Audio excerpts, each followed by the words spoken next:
قرآن کریم میں مستقل ایک صورت اس بارے میں نازل ہوئی ہے، انا انزلناہ فی لیلۃ القدر، بلا شبہ ہم نے قرآن کریم کو نازل کیا ہے شب قدر میں، وما ادراک ما لیلۃ القدر، اور شب قدر کیا ہے، لیلۃ القدر کیا ہے، کیا آپ کو معلوم ہے؟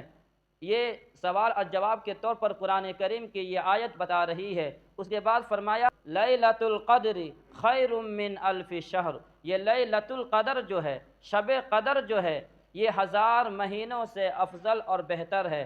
تنزل الملائکۃ والروح فیہا باذن ربہم من کل امر، اور شب قدر میں فرشتے اور حضرت جبرائیل علیہ السلام تشریف لاتے ہیں، اترتے ہیں، بِإِذْنِ رَبِّهِم مِّن كُلِّ امر، ہر بھلائی اور ہر نیک کام کو لے کر کے۔